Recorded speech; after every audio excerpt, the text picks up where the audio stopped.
Baik, Bismillahirrahmanirrahim. Assalamualaikum warahmatullahi wabarakatuh. Waalaikumsalam warahmatullahi Warahmatullahi wabarakatuh. wabarakatuh. Alhamdulillah, wa syukurillah, wa nikmatillah, la hawla wa la quwata illa billah, asyhadu an la ilaha illallah, asyhadu anna Muhammadan abduhu wa rasuluh. Raditu billahi rabba wa bil islami dina wa bi Muhammadin nabiyya wa rasula. Rabbi zidni ilma warzuqni fahma. Rabbi sahli sadri wa yassir li amri wa hlul 'uqdatam min lisani yafqahu qawli. Alhamdulillah, puji syukur zat Allah Subhanahu wa taala di kesempatan malam ini Allah meridhoi kepada kita semua untuk bisa menyempatkan diri untuk menunaikan kewajiban yang Allah dan Rasulnya perintahkan kepada kita, yaitu thalabul ilmi. Insyaallah apa yang kita kerjakan di malam ini mudah-mudahan Allah catat sebagai amal soleh, dan mudah-mudahan dari ilmu tersebut menjadi cahaya untuk kemudahan semua urusan kita. Amin. Allahumma amin. Salawat serta salam senantiasa tercurah pada junjungan kita Nabi Agung Muhammad Sallallahu Alaihi Wasallam. Semoga tercurah kepada keluarga beliau, pada sahabat, tabi'in, tabi'ut, dan kepada seluruh umatnya yang senantiasa mengikuti sunnah-sunnahnya. Dan mudah-mudahan Allah ridho kita semua akan mendapatkan syafaatnya Rasulullah yang akhir nanti. Amin. Allahumma amin. Baik sahabatku yang dirahmati oleh Allah, insya Allah di kesempatan ini kita akan melanjutkan sesi pembelajaran kita untuk webinar yang ketiga. Ya. Jadi maksud dan tujuan diadakannya webinar ini adalah sebagai pengantar buat sahabat-sahabat semua yang akan berproses untuk mengikuti pembelajaran di kelas offline gitu ya. Harapannya pada saat nanti di kelas offline berlangsung itu sudah punya bekal untuk memudahkan dalam proses pemahaman dari materi-materi yang disampaikan. Demikian, saya masuk langsung ke materi saja. Mohon izin saya untuk share screen. Baik, mudah-mudahan semuanya dalam keadaan sehat ya. Pak Topo, Pak Hirman, Pak Haji Ainur Rafiq, dan lainnya. Sehat ya Pak Firman? Oke. Baik. Baik, izin saya share screen untuk memulai.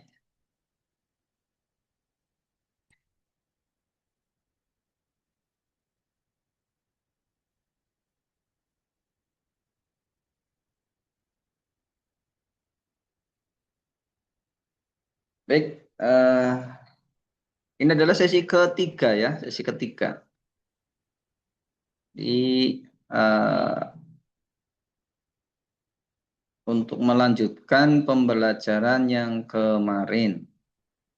Baik. Mari kita awali untuk proses pembelajaran kita di malam ini dengan bacaan basmalah. Bismillahirrahmanirrahim. Sambil menunggu sahabat-sahabat yang lain belum bergabung, kita mulai saja. Allah, mudah-mudahan nanti teman-teman untuk wilayah Sumatera itu kemarin ada yang mau bergabung katanya. Mudah-mudahan bisa bergabung. Dia sedang melaksanakan sholat isya terlebih dahulu untuk wilayah barat. Baik, mungkin insya Allah tidak perlu saya perkenalkan lagi, sudah bolak-balik ya.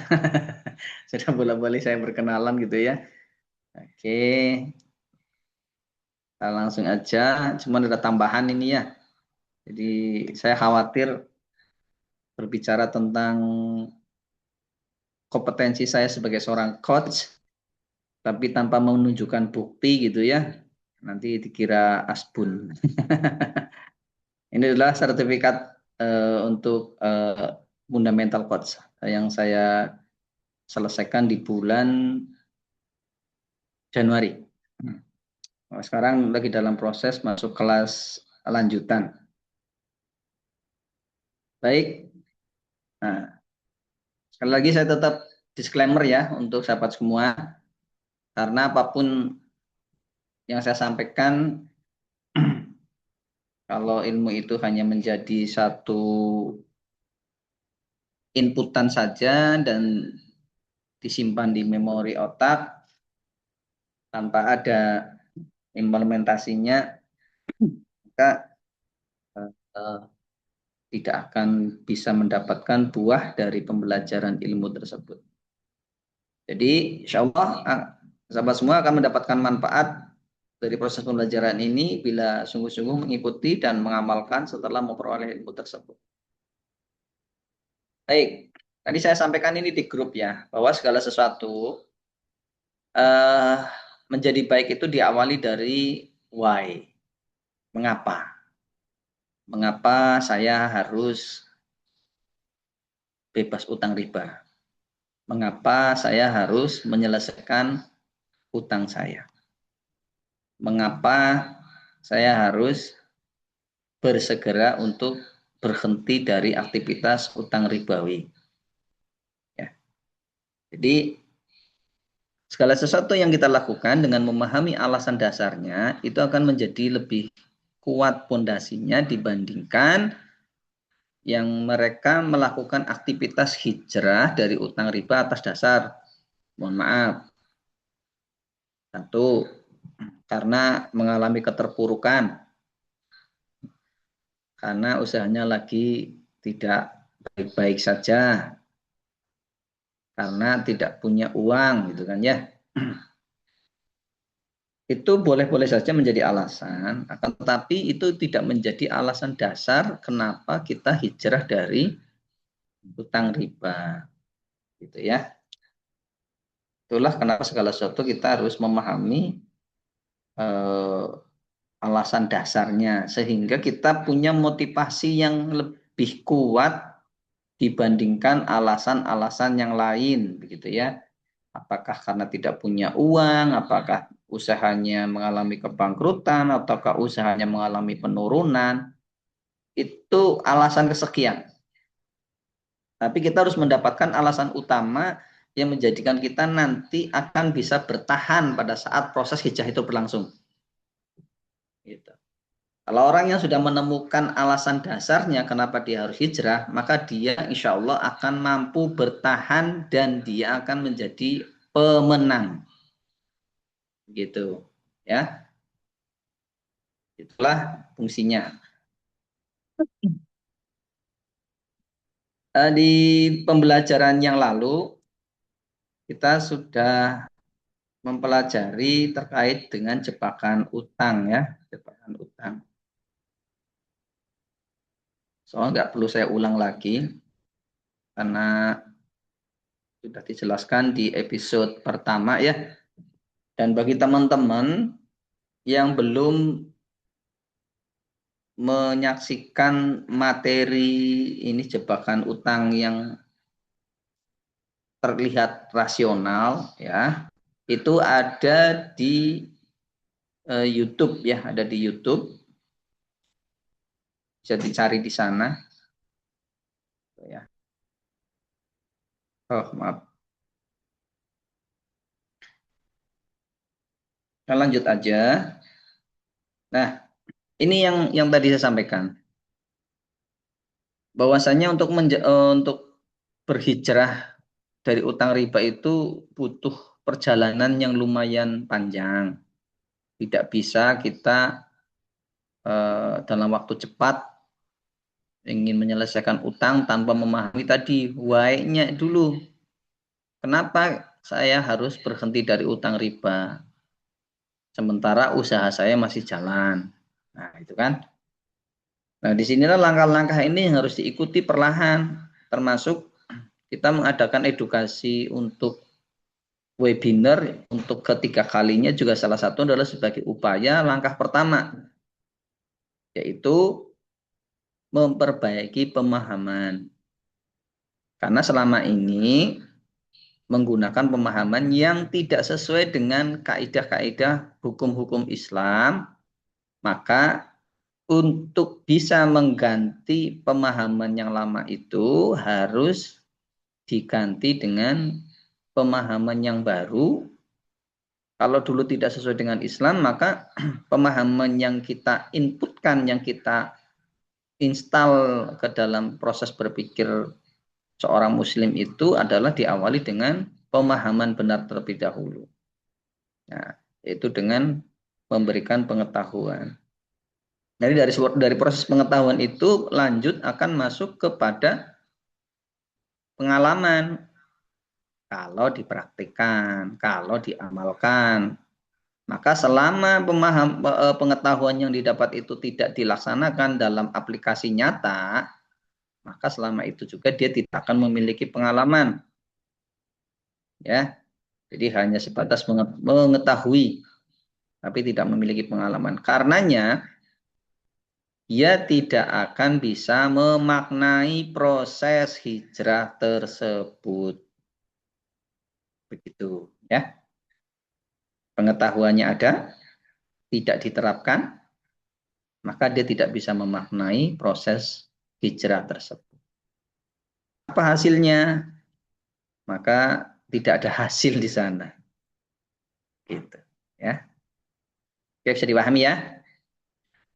Bahwasanya langkah pertama adalah pemahaman terlebih dahulu dengan pemberian pengetahuan, kemudian dipraktekkan, diamalkan, sehingga terlihat di sana apa kemudahannya, apa hambatannya, apa kreativitas kita untuk mengatasi hambatan tersebut, apa langkah-langkah yang tepat untuk proses penyelesaian utang riba tersebut.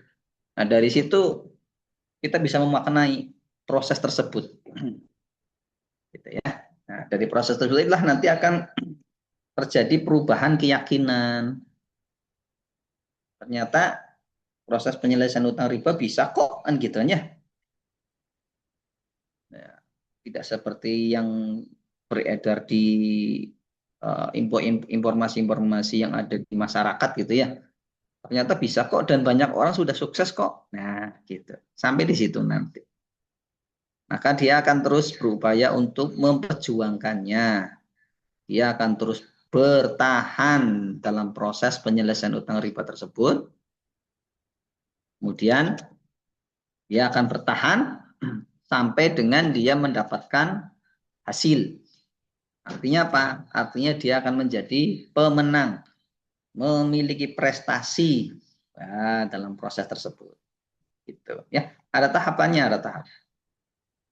Oke, lanjut ya. Nah, kita akan masuk materi yang ketiga terkait dengan mengapa sih kita harus urgent untuk bebas utang riba gitu ya. Kenapa sih? Apa sih alasan mendasarnya? Terkait dengan utang riba itu kan tidak jauh hubungannya dengan masalah harta gitu ya. Nah, pertanyaannya apakah utang riba yang selama ini dilakukan itu masuk kategori mana? Apakah harta yang statusnya halal atau harta yang statusnya haram? Karena terhadap harta tersebut itu ada konsekuensi. Harta halal ada konsekuensinya. Harta haram juga demikian ada konsekuensinya. Nah, di sini di malam ini insya Allah kita akan membahas terkait dengan bahaya harta haram. Nah, inilah ya konsekuensi yang harus kita ambil nanti dalam kehidupan akhirat, karena sebagai seorang beriman yang meyakini ada kehidupan akhirat gitu ya, ada kehidupan surga dan neraka.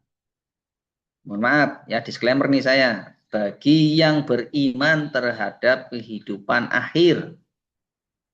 Karena mohon maaf, seorang muslim ada juga yang memahami kehidupan dunia tidak boleh dikait-kaitkan dengan kehidupan akhirat. Dunia ya dunia, akhirat ya akhirat.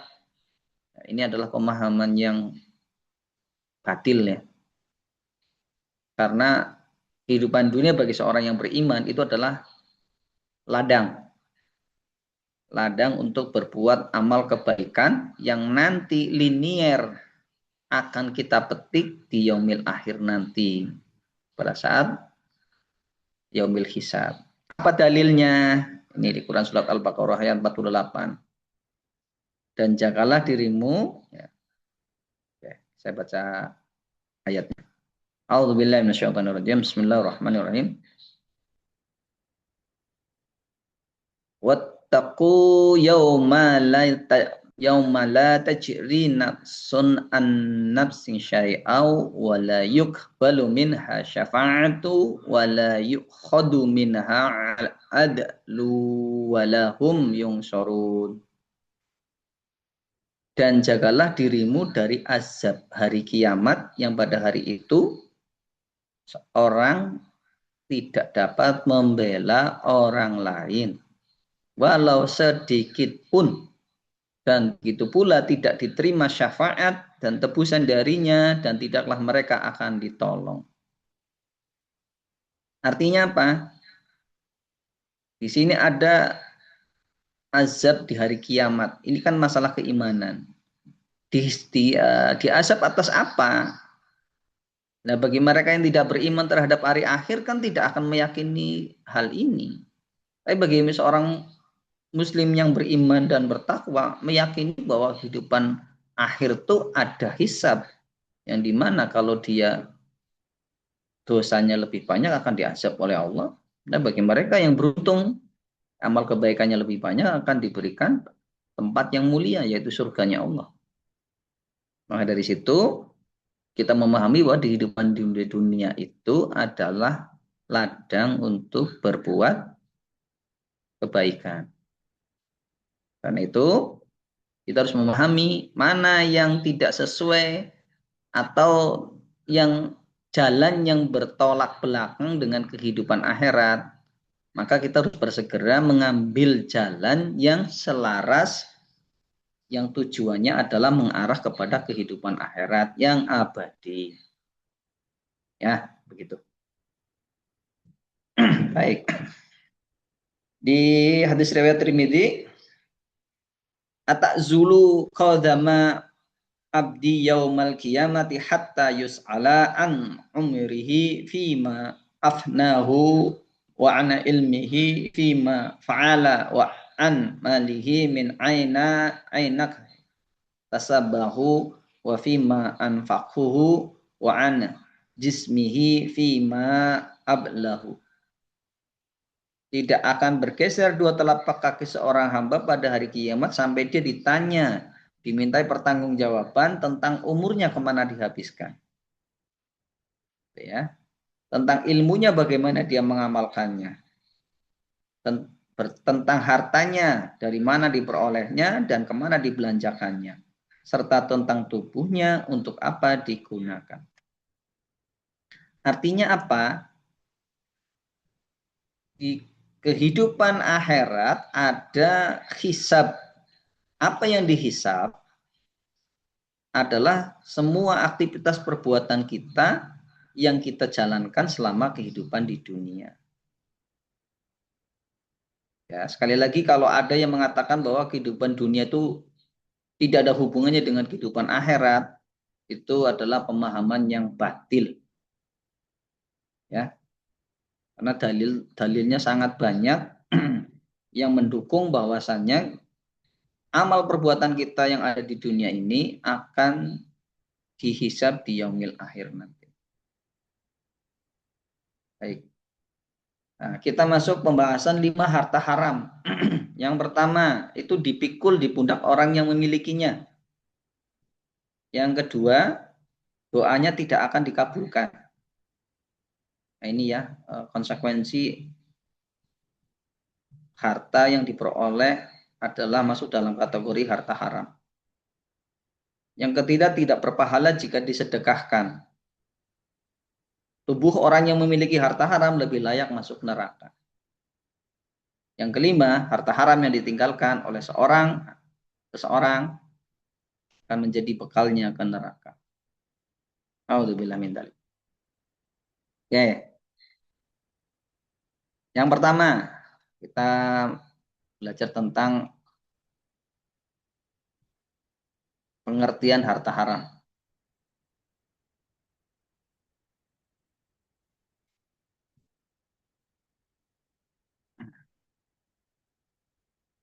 Oh, maaf, keluar ya.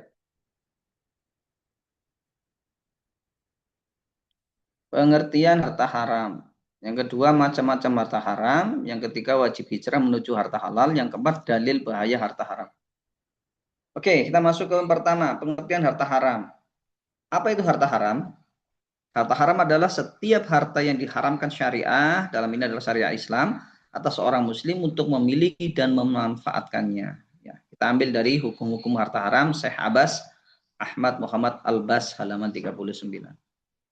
Ya, pengertian tentang harta haram. Jadi, seorang muslim itu diharamkan memiliki dan diharamkan memanfaatkan harta tersebut. Sebagai contoh, babi termasuk harta haram. Tidak boleh dimiliki, tidak boleh disembelih, tidak boleh diternakan, tidak boleh diperjualbelikan. Seluruh pemanfaatan harta haram hukumnya haram. Oke. Orang yang membeli sesuatu dengan uang haram, maka sesuatu itu menjadi haram bagi orang tersebut dan tidak menjadi haram bagi orang lain. Nah, ini perlu dicatat ya. Yang menjadi haram adalah bagi dirinya. Karena dalam Islam tidak ada istilah hukum dosa branding, itu tidak ada. Dosa itu akan dikenakan kepada pelakunya. Macam-macam harta haram. Yang pertama, ya, macam-macam harta haram. Harta yang haram secara zatnya, itu yang pertama. Yang kedua, harta yang haram karena cara memperolehnya. Oke, contoh haram yang karena zatnya tadi ya, hammer, bangkai, darah, babi, anjing itu ya, itu kan haram karena apa? Karena zatnya memang sudah dinaskan oleh syar'i bahwa harta-harta tersebut masuk dalam kategori harta haram secara zatnya. Oke, contoh haram karena cara memperolehnya. Nah, ini yang kalau orang suruh makan daging babi, muslim misalnya banyak yang menolak gitu ya. Tapi ini kalau ditanya cara memperolehnya harta, ini yang banyak yang belum paham. Ya, contohnya apa? Harta riba. Ya, riba itu harta haram yang disebabkan karena cara memperolehnya. Ya. Oke. Misalnya riba dalam bentuk uang. Uang riba secara zat tidak najis karena itu berasal dari kertas gitu kan ya. Dan kertas hukumnya tidak najis. Ketika kita pegang uang tersebut kemudian kita sholat atau bahkan kita masukkan ke dalam saku kita, maka sholatnya tetap sah selagi uang tersebut tidak mengandung najis. Yang selanjutnya, harta riba bermasalah karena cara memperolehnya. Jadi ya, kenapa itu menjadi haram? Karena adalah caranya bukan zatnya. Contoh, orang memberikan pinjaman 1 juta, kemudian bulan depan minta dikembalikan 1,2 juta. Maka yang 200.000 dinamakan riba. Nah, inilah dalilnya. A'udzubillahi minasyaitonirrajim. Bismillahirrahmanirrahim. Wa halallahu al-bai'a wa haramu riba. Ya, padahal Allah telah menghalalkan jual beli dan mengharamkan riba. Baqarah surah Al-Baqarah 275. Nah, dalam proses transaksi pinjam ya antara pihak nasabah dengan perbankan, akad antara nasabah dengan bank sebenarnya adalah akad qard atau pinjaman. Kemarin kita bahas ya bahwa qard itu adalah bagian dari dain. Ya. Kalau qard ya itu adalah bagian dari dain, dari utang. Jadi yang kalau kita mau menganalisa dengan jernih bahwa akad pinjaman di dalam bank itu yang saat ini berlangsung ya itu bukan akad syirkah mudarobah yang selama ini disampaikan kepada nasabah. Ini syirkahnya mudarobah, padahal bukan. Kalau lihat judul akadnya benar, tapi kalau lihat fakta proses pinjaman itu berlangsung itu bukan akad mudarobah. Jadi hubungan antara bank dengan nasabah adalah hubungannya nasabah sebagai pihak pemberi pinjaman atau mukri dengan bank sebagai yang menjimat, yang meminjam. Kalau kita ingin tahu faktanya, bahwasanya yang namanya syirkah itu ada istilah nisbah, bagi untung, bagi rugi. Nah, faktanya kalau kita meminjam bank di bank yang dalam tanda kutip mereka melabelkan dirinya syariah gitu ya, dengan akad syirkah mudharabah, faktanya mereka sudah menetapkan keuntungan di depan dan kita diminta untuk bertanda tangan. Padahal yang berlaku seharusnya itu mereka mendapatkan keuntungan nisbah itu setelah usaha itu diberlangsungkan dan mendapatkan profit. Nah, kalau tidak terjadi profit, ya si pihak pengelola juga tidak mendapatkan keuntungan. Pihak perbankan harusnya juga tidak mendapat keuntungan. Tapi faktanya si pengelola itu mau untung mau rugi, pihak perbankan tetap meminta keuntungan. Nah, itulah artinya akad yang diberlangsungkan dengan nama sirkah mudharabah itu hanya label saja. Faktanya tidak demikian. Maka nggak ada bedanya bank konvensional dengan bank yang berlabel syariah. Sama saja. Qad pinjaman, riba di sana. Ya. Kenapa? Kita melihat definisi bunga nih ya, definisi bunga. Kalau ngomong riba mungkin semua Islam oke gitu. Orang itu oke bahwa riba itu haram. Tapi kalau membahas tentang bunga tidak semua sepakat bahwa bunga itu haram. Bunga atau interest atau faidah adalah tambahan yang dikenakan dalam transaksi pinjaman uang al-qad yang diperhitungkan dari pokok pinjaman tanpa mempertimbangkan pemanfaatan atau hasil pokok tersebut berdasarkan tempo waktu, diperhitungkan secara pasti di muka. Nah ini ya, ditentukan di muka padahal usahanya belum jelas akan jalan atau tidak, untung atau tidak, tapi keuntungan dari pihak pemberi pinjaman sudah menetapkan angka yang harus diberikan. Apa bedanya dengan bank konvensional? Dan pada umumnya berdasarkan presentase. Ya, itulah fakta di lapangan demikian. Padahal nih dalilnya ya. Kul qardin jaron nafa'an fahuwa riba. Setiap bentuk qard utang yang menarik manfaat maka itu adalah riba. Kenapa demikian? Kalau dalam Islam itu hukum qard itu boleh, hukum asalnya boleh, selagi tidak mengambil manfaat dalam bentuk materi. Karena dalam Islam itu qard itu dikategorikan sebagai ta'awun, tolong menolong, bukan mengambil manfaat. Gitu ya. Oke, kita kembali kepada definisi riba. Riba adalah setiap tambahan atau keuntungan yang diambil terhadap suatu pinjaman sebagai imbalan karena masa menunggu, ya, karena menunggu waktu proses pembayaran ada jeda gitu ya. Nah, jedanya itu minta diganti rugi dengan tambahan. Inilah yang disebut dengan riba nasiah. Ya. Nah ini kalau mau mengulik di fatwa MUI tentang interest atau faidah ya di nomor 1 2024 itu sudah jelas di sana. Praktek pembungaan uang termasuk salah satu bentuk riba dan riba hukumnya haram.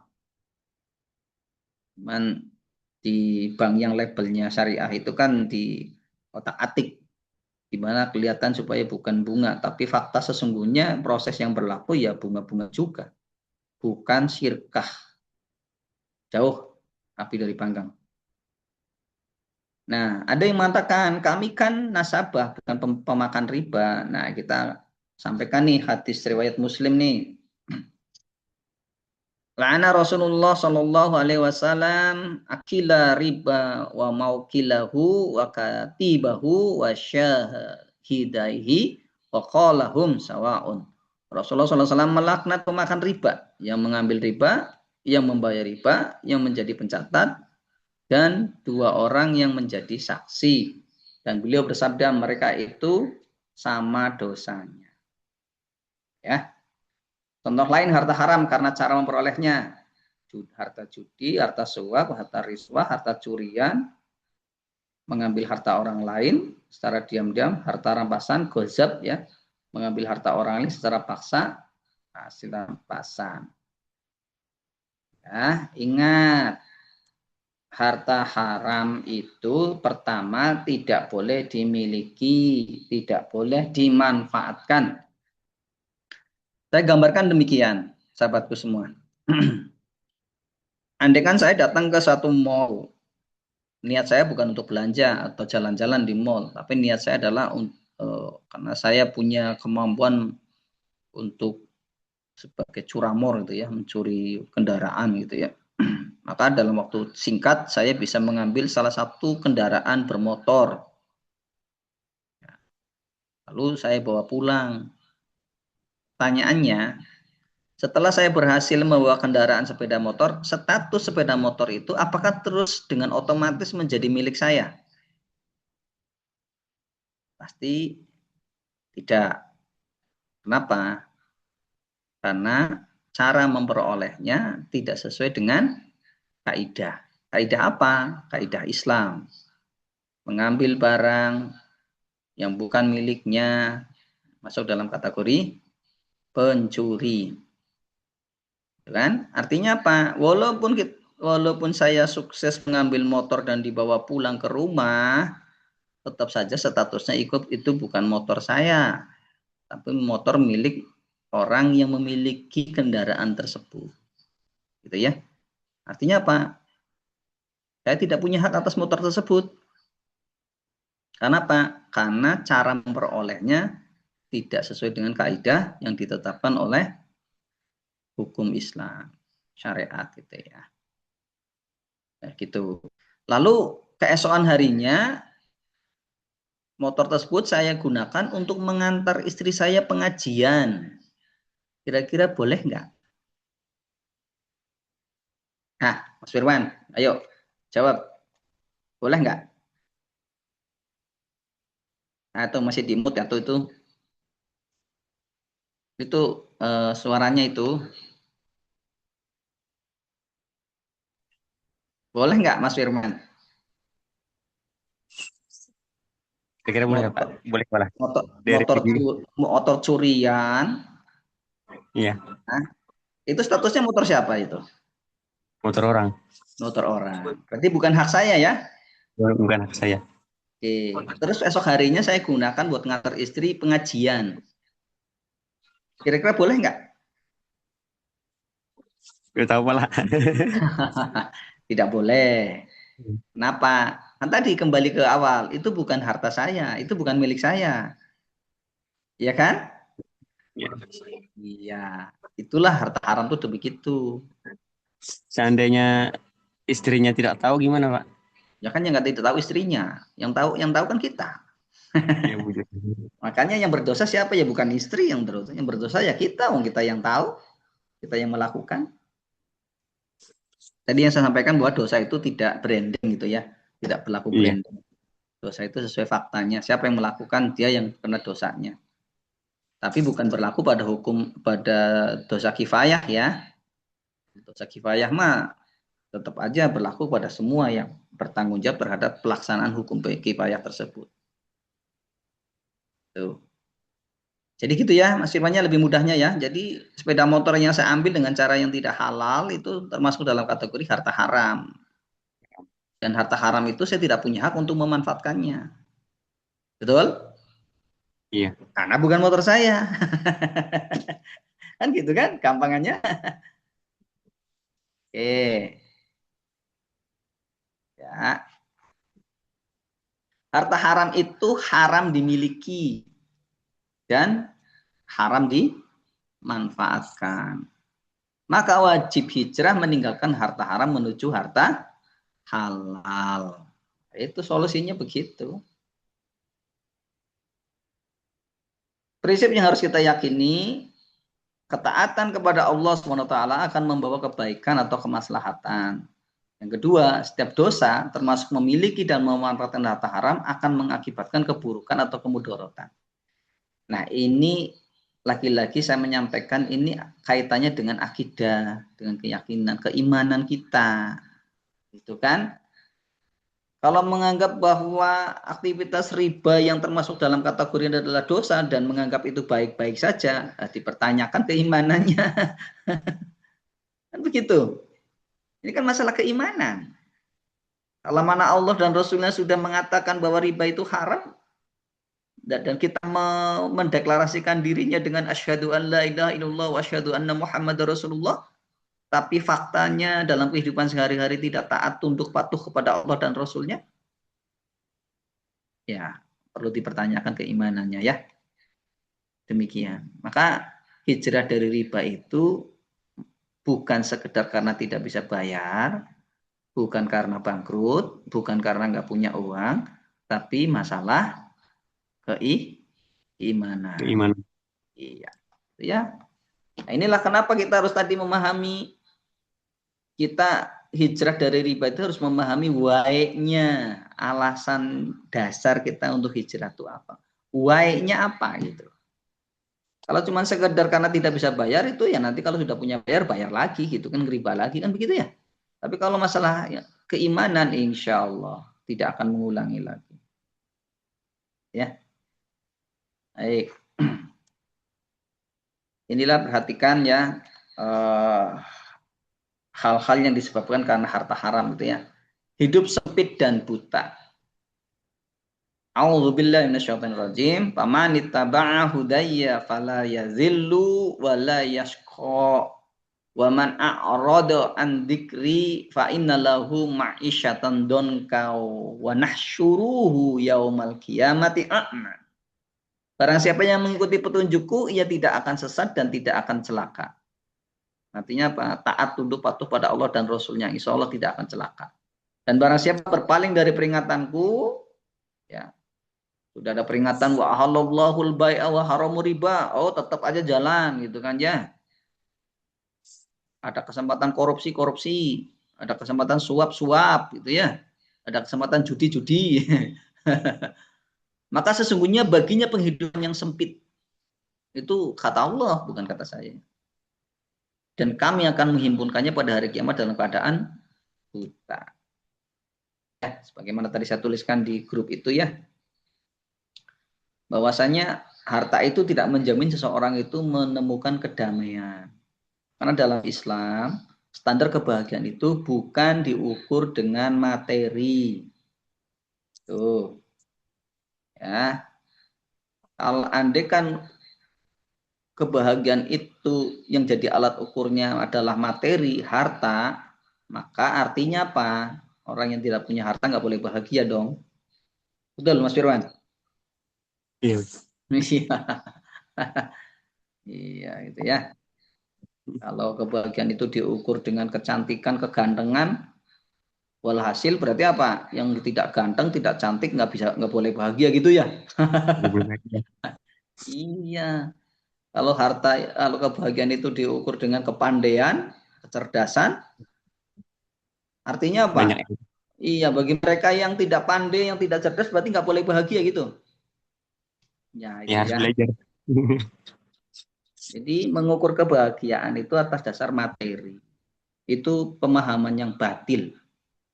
Dalam Islam, kebahagiaan yang sesungguhnya adalah pada saat Allah ridho kepada kita, Allah dan Rasulnya ridho kepada kita, dan kita ridho kepada Allah dan Rasul. Taat tunduk patuh kepada Allah dan Rasulnya, di situ kita akan menemukan kebahagiaan gitu ya. Dan kebahagiaan yang sesungguhnya itu akan kita dapat itu di alam akhirat nanti, bukan di dunia. Di dunia itu paling banter kita merasakan ketenangan, kenyamanan, itu aja. Ya. Kebahagiaan sesungguhnya nanti di akhirat. Karena di akhirat tidak ada larangan. Yang diharamkan di dunia nanti di akhirat dihalalkan. Itu bahagia yang sesungguhnya kan begitu. Nah, bagi mereka yang tidak beriman kepada Allah dan Rasulnya, kebahagiaan di dunia diberikan, silahkan gitu loh. Yang haram dimakan silahkan, yang halal dimakan silahkan. Tapi nanti di akhirat, ya, jangan harapkan mereka mendapatkan kebahagiaan. Karena dia kebahagiaannya sudah diambil di dunia, gitu ya.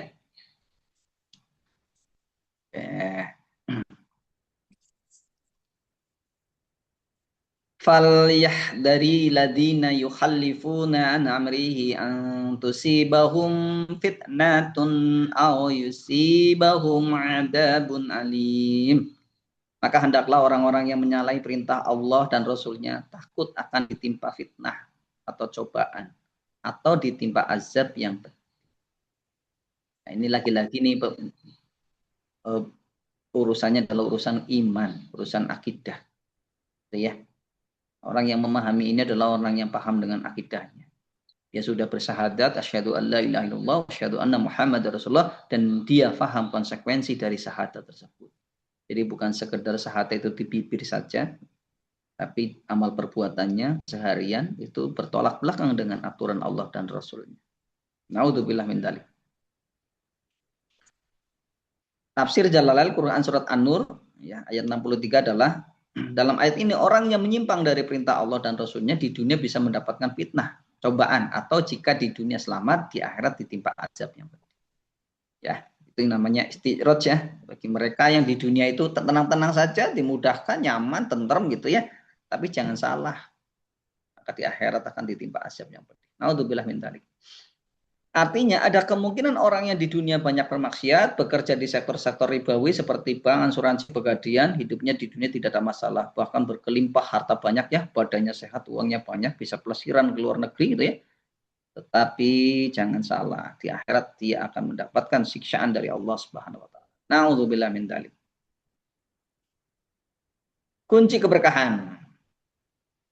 Walau anna ahlal qura amanu wa taqul fatahna alaihim barakatim minas samai wal ardi walakin kadzabbu fa akhadnahum bima kanu yaksibun. Jikalau sekiranya penduduk negeri beriman dan bertakwa, pastilah kami akan melimpahkan kepada mereka berkah dari langit dan bumi. Tetapi mereka mendustakan ayat-ayat kami, itu maka kami siksa mereka disebabkan perbuatannya. Ya, jadi kalau ada banjir, ada lain sebagainya, tanah longsor dan lain sebagainya, jangan cuman sudut pandangnya itu menyalahkan iklim ya. Please deh, tolong apa yang diperbuat oleh manusia. Apakah dia menjaga alam atau dia merusak alam. Sehingga hujan yang tadinya adalah rahmat menjadi musibah. Nah, naudzubillah min dzalik. Baik, kunci keberkahan selanjutnya. Keimanan dengan ketakwaan adalah kunci keberkahan hidup di dunia. Ketika penduduk itu tidak taat kepada Allah SWT, maka yang diberikan bukan keberkahan tapi azab dari Allah. Sekali lagi, setiap ketaatan kepada Allah SWT akan memberikan kebaikan. Sebaliknya, setiap kemaksiatan termasuk orang memiliki atau memanfaatkan harta haram akan memberikan keburukan. Nah, ini kita masuk pembahasan bahaya harta haramnya. Yang pertama, harta haram akan dipikulkan di pundak orang yang memilikinya. Ya. Wa may yahlul ya'ti bima ghalla yaumal qiyamah tsumma tuwaffa kullu nafsin ma kasabat wa hum la yudlamun. Barang siapa yang berkhianat dalam urusan harta, maka pada hari kiamat ia akan datang membawa apa harta yang dikhianatkannya itu. Kemudian tiap-tiap diri akan diberi pembalasan tentang apa yang ia kerjakan dengan pembalasan setimpal, sedang mereka tidak dianiaya. Itu ya, hati-hati ya. Barang siapa yang berkhianat dalam urusan harta, artinya tadi harta yang bukan haknya, ya, cara mendapatkannya dengan cara yang batil, ya, maka akan dipikulkan kepada dirinya di yaumil akhir. Selanjutnya, dipikulkan dan bersuara. Ini hadis Syami Ahmad, saya bacakan artinya saja. Demi zat yang jiwa Muhammad berada di dalam genggaman kekuasaannya, tidak sekali-kali seorang di antara kalian mengambil sesuatu darinya harta haram, melainkan ia datang di hari kiamat seraya memikulkan di atas pundak. Jika yang diambil itu berupa unta, maka unta itu mengeluarkan suaranya, atau berupa sapi, maka melenguh, atau berupa kambing, maka mengembik. Jadi harta haram itu nanti yang dimanfaatkan oleh pelakunya itu dia akan bersuara. Ya, dan akan dipikulkan kepada pundaknya. Naudzubillah min dzalik. Lalu bagaimana yang harta haramnya triliunan begitu ya, yang cara mendapatkannya tidak benar, naudzubillah min dzalik ya. tidak bisa kebayang ya, mereka akan ditindih oleh harta tersebut. Yang kedua, doanya tidak akan dikabulkan. Nah, hati-hati ini ya, bukan para pelaku ribawi dan pemakan ribawi, naudzubillah min dzalik. Nabi SAW pernah menceritakan tentang seorang laki-laki yang telah menempuh perjalanan jauh sehingga rambutnya kusut dan berdebu. Kemudian orang itu mengangkat tangannya ke langit, saya berdoa, ya Rob, ya Rob, wa mat'amuhu haramun, wa mashrabuhu haramun, wa malbashuhu haramun, wa adi bil harami, fa anna yustajabu lidzalika. Wahai Robku, padahal makanannya dari barang yang haram, minumannya dari yang haram, pakaiannya dari yang haram, dan diberi makan dari yang haram, maka bagaimana Allah akan memperkenankan doanya? A'udzubillah min dzalik. Ya, ini kenapa kita itu, karena harta riba itu kan masuk kategori harta haram. Maka konsekuensinya apa? Jangan pernah bermimpi kalau doanya itu dikabulkan. Kalaupun dikabulkan bisa jadi ya, walau alam ya. Itu adalah istiraj ya, yang nanti hukumannya itu nanti akan di akhirat. Gitu. Maka kita harus berhati-hati jangan sampai makan makanan. Hilang suaranya. Tat. Hilang suaranya. Oke, sebentar.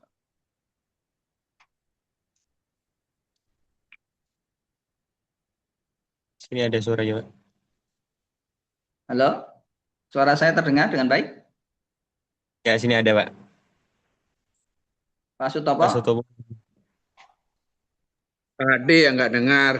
Ya, kalau jangan jelaskan ini, tapi suara kadang dengar ada enggak terputus. Oh, keputus sinyal kali ya. Oke, mohon maaf sebentar, saya izin sebentar, saya ada keperluan sebentar. Mas Ryan, tolong Mas Ryan.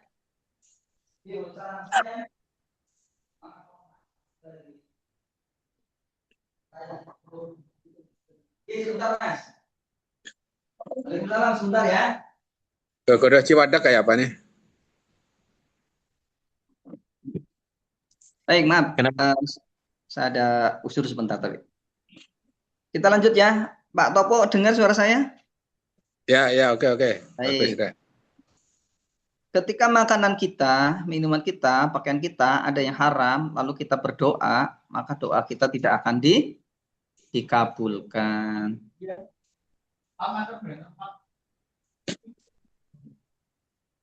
Rasulullah SAW mengatakan bagaimana mungkin doanya itu bisa dikabulkan. Ya, oke. Yang ketiga, tidak berpahala jika disedekahkan. Ya, dosa haram tadi kan. Saya mencuri motor itu ya tidak boleh motor itu digunakan. Haram hukumnya memanfaatkan. Ya, apalagi disedekahkan, nggak ada gunanya. Banyak pemakan riba, pelaku riba itu kan menginfakkan hartanya membangun masjid, membangun sekolah itu. Ya itulah karena ketidakpahaman, gitu ya. Jadi tidak berpahala bahkan berdosa. Oke. Ini hadis dari Huzaimah dan Ibnu Hibban. Barang siapa yang mengumpulkan harta dari jalan yang haram, kemudian dia menyedekahkan harta itu, maka sama sekali dia tidak akan memperoleh pahala, bahkan dia mendapatkan dosanya. Dalam Islam itu tidak boleh jadi Robin Hood, ya, karena ingin berbuat kebaikan kepada orang lain, orang-orang miskin, maka dia mendapatkan harta dengan cara mencuri, gitu ya, merampok, kemudian harta hasil rampokannya digunakan untuk membantu orang miskin. Harta hasil rampokan itu hukumnya haram dan kalau disedekahkan tidak ada pahalanya, bahkan mendapatkan dosa. Lalu bagaimana kalau orang yang cara mendapatkan hartanya dengan cara suap? Waduh, ini kalau tidak diambil, saya tidak bisa usaha saya tidak berlangsung, karyawan saya banyak, ini bagaimana ceritanya gitu. Ya, sama ini, dia jadi Robin Hood ya. Jadi dia mengorbankan dirinya terkena api neraka demi menolong orang lain. Itu apa ya? itu tidak masuk di akal gitu ya. Itu ya. Iya. Jadi kalau saya gambarkan itu seperti lilin ya. Dia senang menerangi orang lain, memudahkan orang lain tapi dirinya sendiri terbakar. Itu kan kekonyolan gitu ya. Ya, sama Robin Hood ini, dia merampok, kemudian harta rampokannya itu dibagikan ke orang miskin. Padahal harta hasil rampokan gitu ya, harta hasil suap, harta hasil korupsi, harta riba itu hukumnya haram. Kalau dia infakkan untuk bangun masjid, untuk madrasah, untuk menolong orang lain, nggak ada gunanya. Jadi dosa lah iya buat dirinya. Nah, kenapa banyak yang melakukan demikian? Ya mohon maaf karena tidak mau memahami Islam secara luas. Islam itu kan Masya Allah, apa yang tidak diatur dalam Islam, semuanya diatur. Maka tinggal bagaimana kita mau menggali Islam atau tidak, itu saja pertanyaannya. Ya, jadi harta hasil rampokan itu hukumnya haram, riba itu haram, korupsi itu haram, mencuri itu haram, suap itu haram. Maka kalau disedekahkan tidak ada pahalanya. Ya, untuk membayar karyawan nggak ada pahalanya juga, gitu ya. Gitu. Karena tadi nanti di akhirat kita akan sendiri-sendiri, kita akan nafsi-nafsi, ya. Apakah kita akan mendapatkan pembelaan dari karyawan kita? Enggak. Dia juga kena hisab sendiri, dia akan melakukan pembelaan sendiri. Apakah kita mendapatkan akan dibela oleh istri kita? Enggak. Semua akan ditanggung oleh diri kita masing-masing. Maka dari itu kan di Al-Qur'an juga Allah menyampaikan apa di Quran surat apa tuh? Ayat 7 ya. Ku anfusakum wa ahlikum naro. Ya kan? Apa perintahnya di situ?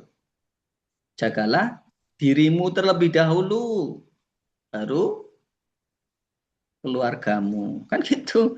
Jadi selamatkan dirimu sendiri dulu, baru selamatkan orang lain. Jangan jadi kayak Robin Hood gitu ya.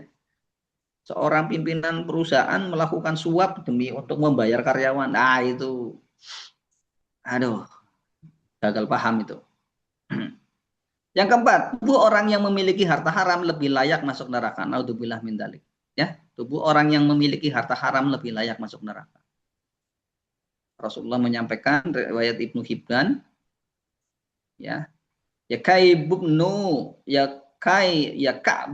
ibnu Ujrata innahu la yadkhulul jannah lahum nabata min suhti.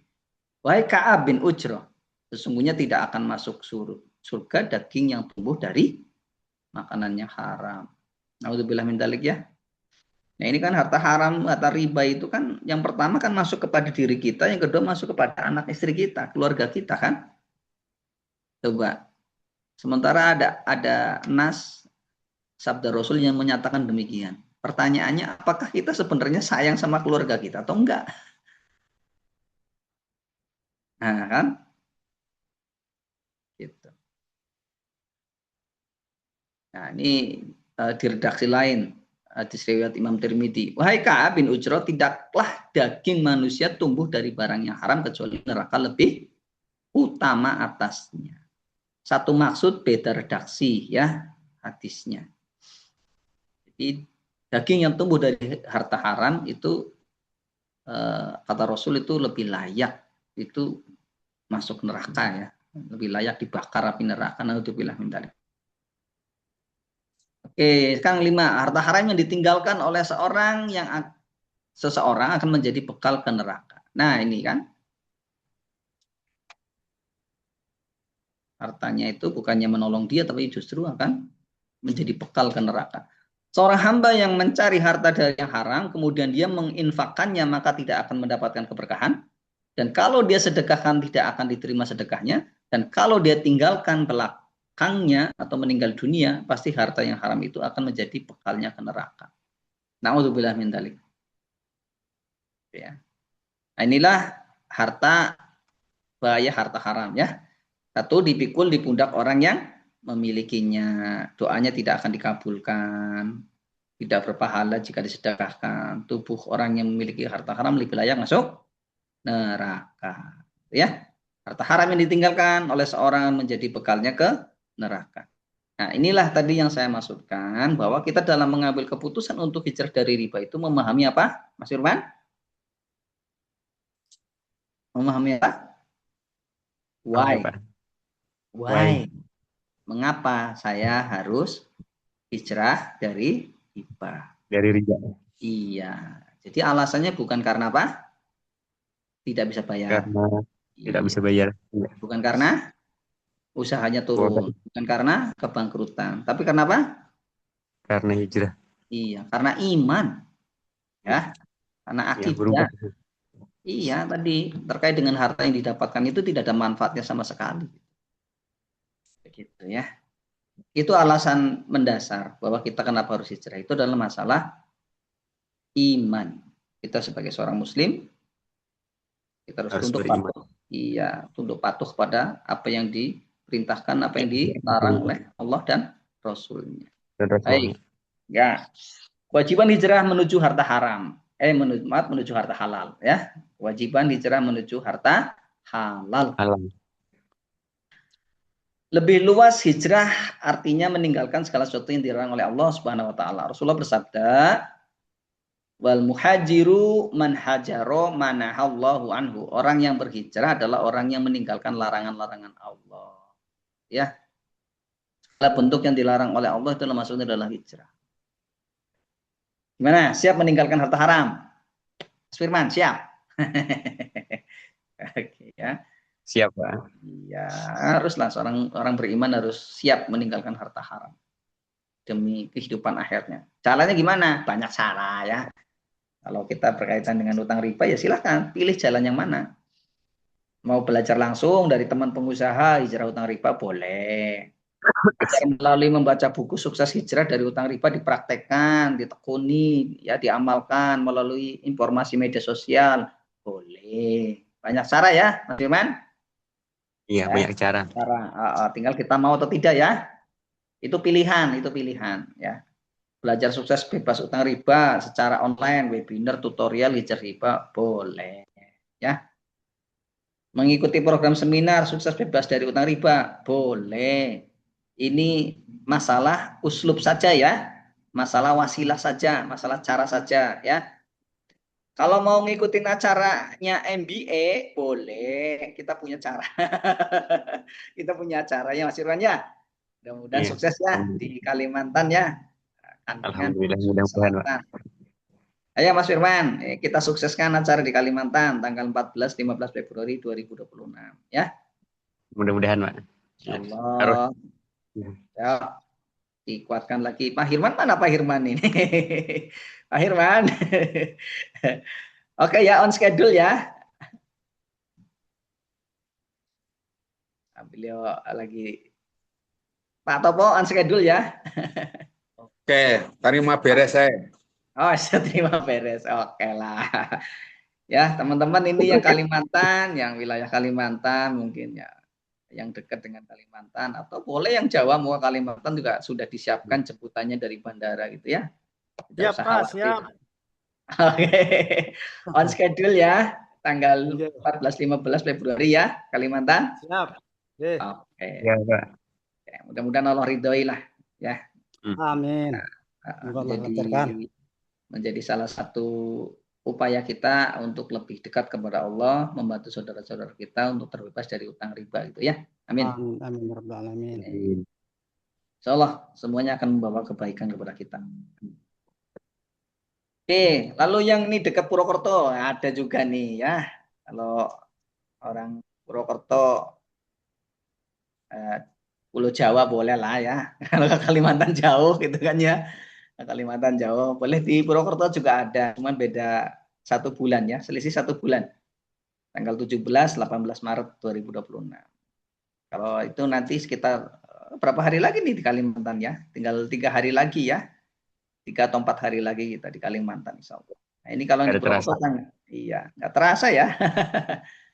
Kalau di Purwokerto tanggal 17-18 Maret 2026 insya Allah ya, kita akan mengadakan kegiatan yang serupa yang diagendakan di Kalimantan Selatan. Ini pilihan saja ya, uslub saja, banyak cara ya. Oke. Lalu mengapa penting sih bersama MBA Intensive Business Class Program?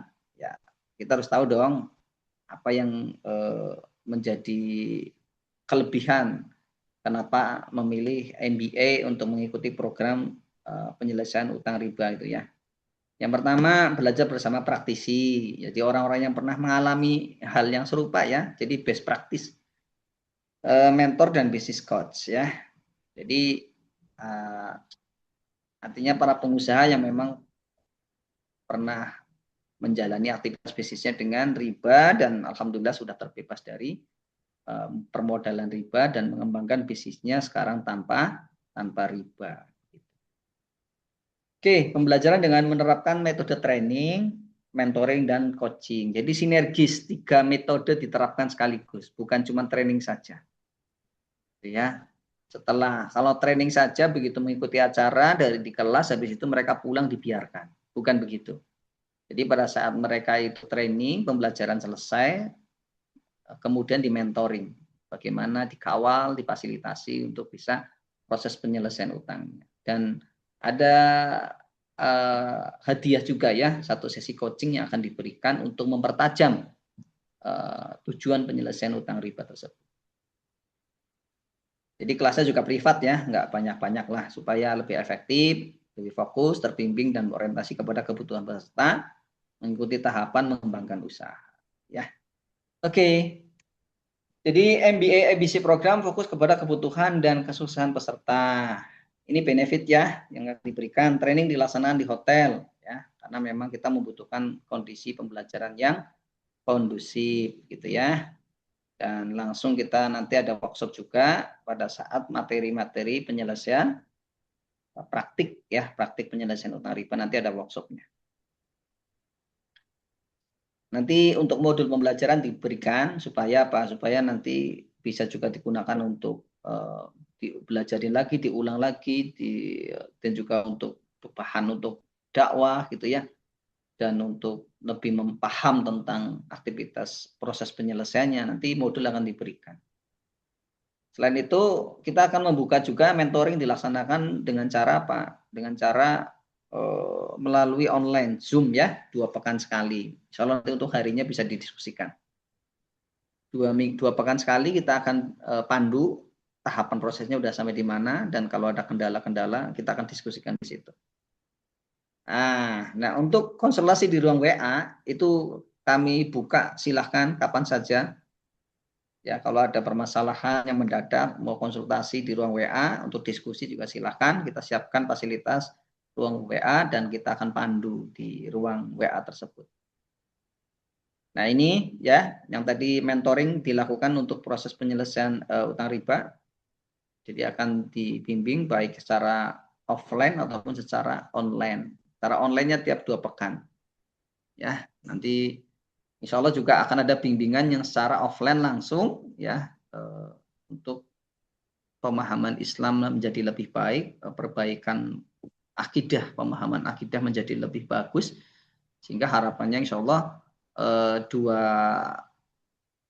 dua metode ya, metode bumi dan metode langit selaras. Ilmu buminya kita pelajari, ilmu langitnya terus kita pelajari. Mudah-mudahan dengan demikian Allah ridho mempercepat proses penyelesaian utang riba. Amin. Nah ini untuk satu kali sesi coaching bisnis, yaitu nanti untuk dalam rangka untuk mempertajam tujuan proses penyelesaian utang riba, sehingga menjadikan individu output hasil coachingnya adalah memiliki keberdayaan, memiliki kesadaran baru, memiliki keberdayaan, dan dia bisa mewujudkan aktualisasi dirinya, sehingga dia mempermudah proses dalam penyelesaian utang riba tersebut. Insya Allah. Ini gambaran ya, gambaran proses. Ini adalah salah satu testimoni dari sahabat kita yang dimana dia itu sudah mengikuti pembelajaran utang riba dengan biaya yang besar, tapi mengalami kendala pada saat proses penyelesaiannya. Wah, kok tidak nampak ya? Oh ini.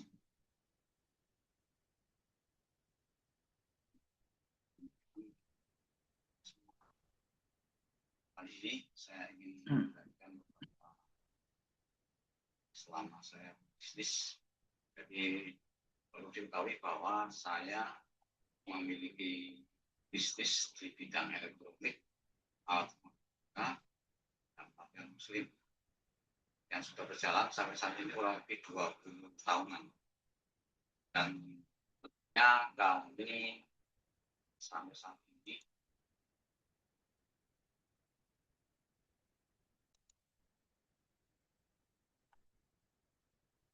ya, terjerumus ke dalam pinjaman bank ribawi yang jumlahnya ya lumayan lah sampai miliaran ya. Dan untuk menyelesaikan itu kami sudah dibantu mengikuti beberapa komunitas anti riba baik yang di lokal maupun skala nasional. Dan kami sudah menghabiskan biaya puluhan juta untuk mengikuti beberapa seminar komunitas tersebut. Dan alhamdulillah itu sepadan dengan biaya yang saya keluarkan. Artinya bahwa pemahaman saya sekeluarga tentang riba, tentang bank-bank konvensional, bank syariah, ya, prakteknya selama ini kita jadi paham betul hal seperti itu. Dan tentunya kita sebagai pengusaha muslim berusaha untuk keluar dari jeratan bank riba. Nah, selama kalian mengikuti beberapa komunitas itu yang saya sampaikan tadi, itu ilmu memang luar biasa. Ilmu kita dapatkan, semuanya kita dapatkan, termasuk teori-teorinya kita dapatkan. Tetapi dalam prakteknya kita kadang-kadang masih butuh bantuan, masih bingung gitu. Mau apa, mau kemana, terus bagaimana. Karena kami tidak bisa bertanya langsung. Nah ini sekarang alhamdulillah di wilayah Banyumas sudah berdiri namanya MBI, Muslim Business Institute. Nah ini akan mengadakan pelatihan atau pelajaran atau coach kepada pengusaha muslim di manapun berada, yaitu namanya IBCP, Incentive Intensive Business Class Program. Dan saya alhamdulillah sudah daftar bersama anak saya. Nah, di sini kelebihannya adalah di samping kita diberi pemahaman lagi tentang masalah riba, masalah bagaimana kita seharusnya seorang pengusaha muslim itu tidak perlu meminjam atau utang bank. Nah, apalagi utang bank riba, itu seharusnya bisa mandiri dengan modal yang ada. Nah, ini yang para pengusaha muslim akan diberi ilmu yang luar biasa nantinya dan dibimbing langsung, diikut langsung selama kurang lebih 3 bulan untuk mengembangkan bisnis yang menjadi lebih besar, lebih baik, dan lebih terprogram. Sehingga kita nantinya dalam berbisnis tersebut benar-benar sesuai dengan syariah, kita bisa melunasi semua utang-utang riba, kita bisa menyelesaikan semua utang-utang riba, dan kita berbisnis benar-benar dari hasil yang tanpa riba. Mari Bapak Ibu sekalian kaum muslimin, para pengusaha muslim yang masih terjerat bank ribawi, segera bergabung kami, karena ini program ini sangat eksklusif karena hanya diikuti cuma 7 sampai 10 peserta saja, supaya hasilnya lebih maksimal. Mudah-mudahan kita nanti bisa bertemu di intensif bisnis plus program di Purwokerto yang insya Allah akan dilaksanakan pada tanggal 24 sampai 25 Januari 2020. Sampai jumpa. Oke, ya tadi pengalaman beliau ya, udah ngikutin seminar, ya, bayarannya berapa tadi? Sampai puluhan juta ya. Memang demikian ya, harga seminar bebas riba itu memang variatif sekali ya, variatif sekali gitu ya. Yang gratis ada nggak ada, yang berbayar ada, tinggal pilih silahkan yang mana ya. Tapi untuk event kita memang kita berbayar ya, gitu ya. Jadi apakah MBA juga mensupport kegiatan yang tidak berbayar? Insya Allah ada kegiatan tersebut ya. Dan kita sudah bolak-balik mengadakan kegiatan tersebut yang notabene tidak berbasis profit ya. Tapi untuk event kita memang kali ini Intensive Business Class Program untuk event spesial lunas utang miliaran bisnis tetap jalan memang ada kontribusi dari peserta ya. Nah, tadi disampaikan beliau tadi habis puluhan juta ya. Memang harga di pasaran sekitar antara 5 juta sampai 15 juta. Oke. Nah, untuk event IBC program spesial event bebas utang riba miliaran yang insya Allah akan dilaksanakan di Kalimantan. Sabtu Ahad 2 hari ya, 14-16 hari 2026. Itu kontribusinya adalah 5 juta per peserta ya. Insya Allah akan terbimbing untuk selama proses penyelesaian utang riba ya. Baik, di Purwokerto bagaimana? Sama ya, di Purwokerto juga harganya sama, 5 juta per peserta ya. Oke, ini insya Allah tanggal 14-15 Februari 2026 di Kianain Hotel Kandangan Hulu Sungai Selatan Kalimantan Selatan. Insya Allah kita akan mengagendakan kegiatan ini di Kalimantan Selatan. Di Purwokerto kapan? Di Purwokerto adalah tanggal 17-18 Maret 2026. Jadi ada selisih 1 bulan. Silakan bagi teman-teman yang tidak berkesempatan ke Kalimantan boleh untuk hadir di Purwokerto. Silakan hubungi. Kontak personnya 0858 7833 0735. Baik, itu saja. Jazakallah khairan katsira. Ya, untuk materi di malam ini mudah-mudahan bisa menambah pembendaharaan pengetahuan baru untuk sahabat semua dan mudah-mudahan memberikan tambahan ilmu dan mudah-mudahan Allah catat sebagai amal soleh. Baik, oke, ada yang perlu didiskusikan dari materi tadi? Silahkan, bila ada yang mau didiskusikan. Kalau tidak ada, insya Allah kita juga akan segera menutup acara ini. Mas Firman, ada yang perlu didiskusikan? Cukup? Enggak. Mengenai harta haram halal tadi Pak. Bagaimana? Apakah termasuk riba gitu jika seandainya kita gini, seumpama kan dari segi seumpama misalnya jualan ayam gitu. Habis itu kan kita itu orang beli ayam sekitar 3 kilo. Seumpama harga seperempatnya itu 13.000 ya. Setengah kilonya kan anggap katakanlah 25.000. Kalau 1 kilo kan 50. Terus kalau seumpama orang itu ngutang dengan tempo jatuh, seumpama ngutangnya itu tak dikasih harga 52 dengan akad yang 52 gitu Pak. Terus setelah seumpama dia itu bayarnya tepat waktu, kita turunkan kembali harganya di awal 45. Tapi seandainya tidak tepat waktu, harganya kembali tetap 52 gitu. Apakah hasil dari lebihnya itu termasuk harta haram gitu Pak? Baik, kalau dalam akad jual beli murabahah ya. Iya. Murabahah itu ya, 2 orang yang bertransaksi gitu ya. Iya. Makanya kalau murabahah kok menggunakan pihak ketiga gitu ya.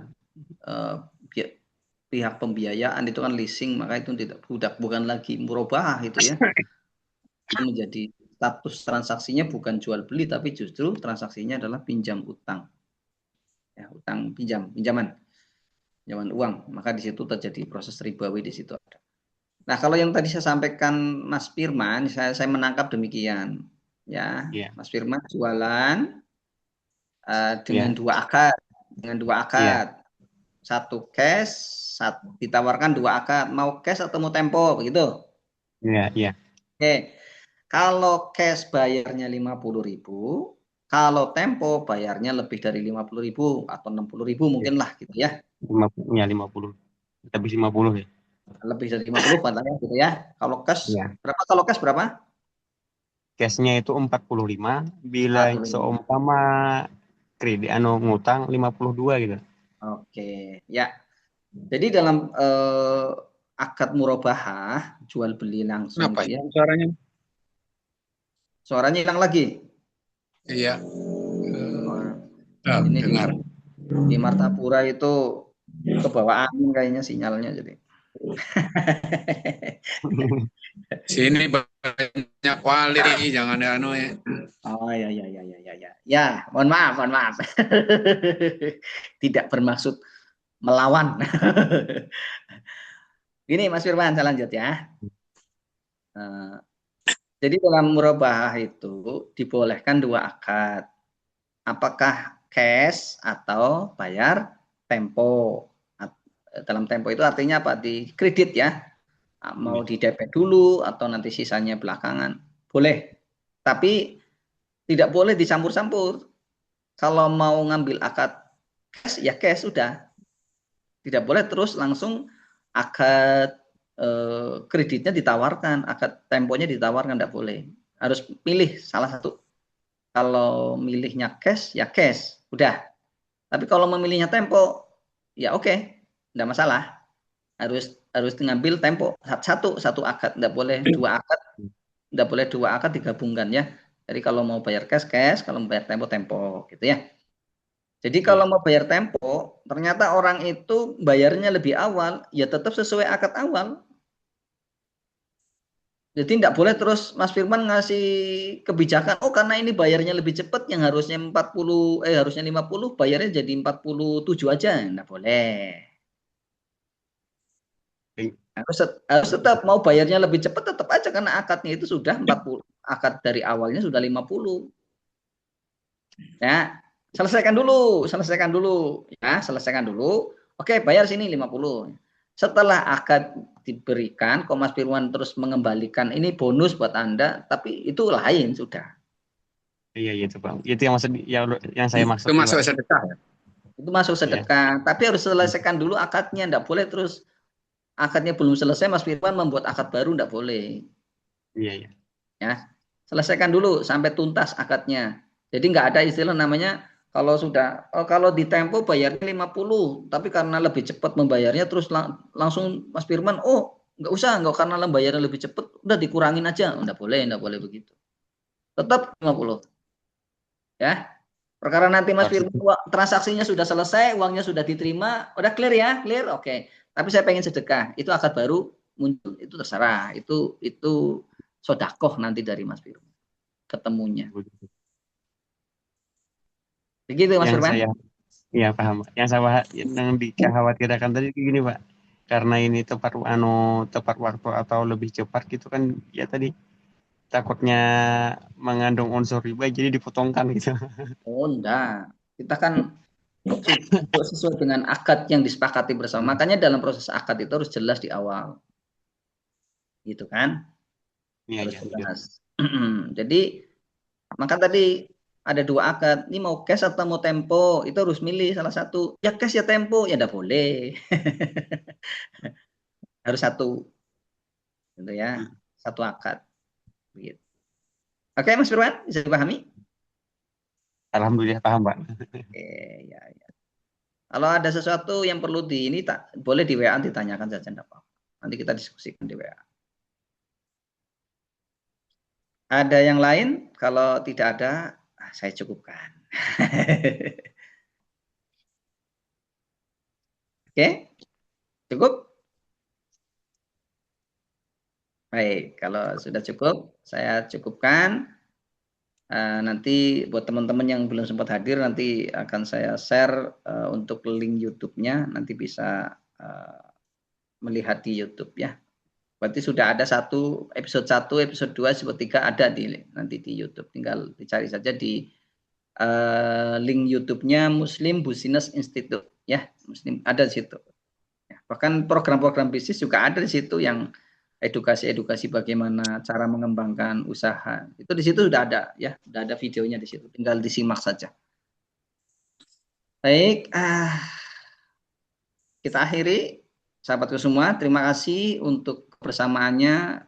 Kita bareng-bareng belajar. Mudah-mudahan Allah ridhoi proses pembelajaran kita menjadi pahala dan Allah berikan kefahaman sehingga kita dimampukan untuk mengamalkan ilmu yang sudah kita dapat. Amin Allahumma amin.